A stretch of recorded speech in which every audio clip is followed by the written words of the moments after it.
আমরা কাজ করতেছি, কাজ করতে গিয়ে অনেক ভাই মাঝে মধ্যে ফেসবুকে একটু লেখালেখি করে। তার মধ্যে একটা জিনিস আপনাদের দৃষ্টি আকর্ষণ করছি, যদি আমাদের ঈদগাহ খেলার মাঠের জন্য যদি এই জায়গাটা বরাদ্দ হয়ে যায়, খুব মনোযোগ সহকারে শোনেন, বিশেষ করে আমাদের গ্রামবাসী যারা, আমাদের মেহমান যারা, তারা তো আসতেনি।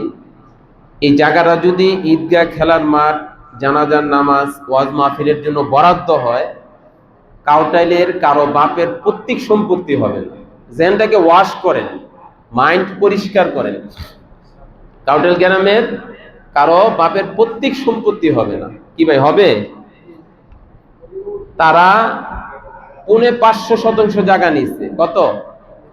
কথা শুনেন, কথা শুনেন, কত নিচ্ছে? ৫৫০ জায়গা। এই ৯০% জায়গা সরাসরি সরকারি জায়গা। এই জায়গাটা কার? আমরা কারা? দেশের জনগণ। আমরা এই দেশের রোহিঙ্গা না। কাউটাইল ঢাকা জেলার দক্ষিণ কেরানীগঞ্জের একটা গ্রাম। সুতরাং আমরা ভৌগোলিকভাবে রোহিঙ্গা না এবং অন্য জেলার না। আমাদের খেলার মাঠ নাই, ঈদগাহ নাই, মুরব্বীদের শরীর চর্চার জন্য পর্যাপ্ত পরিমাণ একটা জায়গা নাই। এটা বাস্তব না অবাস্তব? তাহলে আমরা মেহনত করতেছি, আপনারা আবার মাসালা জিজ্ঞাসা করেন কেন? এই রাস্তা দিয়ে যে জনগণ হাঁটে, একদিন তো মুফতি সাহেবের কাছে মাসালা জিজ্ঞাসা করলেন না যে এই রাস্তা দিয়ে হাঁটা জায়েজ আছে কি নাই?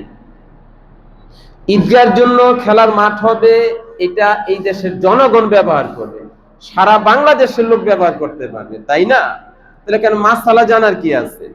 যদি মাসালা এটা হইতো যে এলাকার সন্তানেরা ঈদগাহ নিয়ে আল্লাহ সুরুজ সাহেবের নামে লেখা দিতেছে, আল্লাহ শাহজাহান বাদশাহ সাহেবের নামে লেখা দিয়ে, তখন তো একটা সংগ্রাম হইতো। আরে ওরা নিয়ে এই দুই হাজি সাহেবের নামে লেখা দিতেছে, হাজি গেসু সাহেবের নামে লেখা দিতেছে, জহুরুল প্রধানের নামে লেখা দিতেছে, তাইলে সেখানে আজকাল হইতো। এটা তো গ্রামবাসীর সম্মিলিত প্রচেষ্টা, গ্রামবাসী ব্যবহার করবে। তাহলে মাসালা জানতে গিয়া পরিবেশ নষ্ট করেন কেন?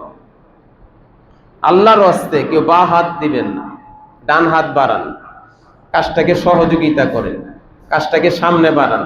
এরপর আমি বলছি, মাসালার লাগে একটা না ১,০০,০০০ মাসালা দিব। আগে আমরা এটা নিয়ে আসি। আপনার গ্রামে খেলার মাঠ নাই, ঈদগাহ নাই, একটা রাষ্ট্রীয় প্রতিষ্ঠান ৫৫০% ব্যবহার করতেছে, তখন আপনার মাসালা জানার শখ জাগে না?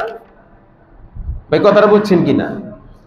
একটা রাষ্ট্রীয় প্রতিষ্ঠান, তাদেরকে আমরা সহযোগিতা করতেছি, ৫৫০% জায়গা নিয়ে এরা মাছের খামার করতেছে, মুরগির খামার করে, এরপরে ইনটেক শাকসবজি চাষ করে এরা খায়। আর আমরা গ্রামবাসী একটা ঈদগাহ মাঠ থেকে দূরে, আপনি এটা বুঝেন না? গ্রামবাসীর এগেনস্টে গিয়ে কাজ কেন করবেন? স্পষ্ট ঘোষণা দিয়ে মাঠে নামেন, আল্লাহর কাছে যা খায়ের পাইবেন। কথা ঠিক না বেঠি? আমি এই কথাটা আবারও বলতেছি, যদি এটা বাস্তবায়ন না করতে পারি, কাউটাইলের মুরব্বীরা শূন্য রাখিয়েন। কথা তো বলতেছি, ওই যে কাউটাইল কবরস্থানে যুবকরা যাইবো ১০-১৫ বছর পর, হাত তুলবো, বলতেছি, আবার বলবো। দূর থেকে মনে করো মাশাআল্লাহ, কার পোলারে, কার নাতিরে, মনে হয় নাতা নাতির জন্য, দাদা দাদির জন্য দোয়া করতেছে, কাছে গিয়া শুনে পাইকারি বকতেছে প্রত্যেকটা মুরব্বীরে। অপেক্ষা করেন, কবরে গিয়ে গালি শুনবেন। কি দায়িত্ব পালন করছেন আপনারা? কাউটাইলের মুরব্বীরা কি দায়িত্ব পালন করছেন? আমি তো আপনাদের সন্তান হয়ে আপনাদের বিরুদ্ধে দুনিয়াতে অভিযোগ করলাম, কি দায়িত্ব পালন করছেন? আমরা কেন একটা মাঠ পাই নেই? মানে সব মুরব্বীদেরকে জীবিত করেন, এটা জবাব দিয়ে করে আবার কবরে শুইতে কোন? এখন এই ভাষায় কথা বলুন। আগে তো নরম ভাষায় কথা বলছে, এখন এই ভাষায় কথা বলুন। আমার কথা বুঝছেন? আপনারা আমাদেরকে কেন একটা খেলার মাঠ ঈদগাহ দিয়ে যাইতে পারলেন না? কেন আপনারা মারা গেলেন? এই জবাব দিয়ে আবার জীবিত হন, আবার জবাব দিয়ে এরপর মারা যান। মুরব্বীরা আমার কথা রাগ করেন না, কারণ কাজ করতেছি কাদের মধ্যে বাহাত দেওয়া হইতেছে। এখন মাসালা জানে, মাসালা, আরে বেটা মাসালা ৫৫০% জায়গা নিয়ে কোর্টগার্ড ব্যবহার করতেছে, ওই ক্ষেত্রে মাসালা জানলি না কেন? এখন কেন মাসালার জন্য বাহাত বাড়াস? মাসালা লাগে ১,০০,০০০ মাসালা দিন, আগে ৯০% কাউটাইলবাসীর জন্য বরাদ্দ হইতে হবে। আপনারা চান কি চান এটা বলেন? যখনই আপনাদেরকে মাইকে আওয়াজ দেওয়া হবে, সামনে যার হাতে যেটা থাকে ওইটা নিয়ে যাইতে হবে। আজকে বলে দিলাম, সামনের ঘোষণা যদি মাইকে আওয়াজ হয়, যার হাতে যেটা থাকবে ওইটা নিয়ে যাইতে হবে। এই জায়গা ওদের বাপদাদার না, এটা সরকারি জায়গা। আমরা দেশের জনগণ, আমরা বৈধভাবে এই জায়গাটা ঈদগাহের জন্য, খেলার মাঠের জন্য, আমার গ্রামের মুরব্বীরা অসুস্থ, হাঁটতে পারে না, তাদের শরীর চর্চার জন্য এই জায়গাটা বরাদ্দ পাই কি পাই না? যদি বরাদ্দ না পাই, যদি সংসদে যাইতে, সংসদে যাবো, ডক্টর ইউনূস সাহেবের কার্যালয়ে যাই, ওখানে যাবো। আর আমাদেরকে রোহিঙ্গা স্বীকৃতি দিতে হবে, তোরা কাউটালবাসী রোহিঙ্গা। ভাই কথা বুঝে আসছে?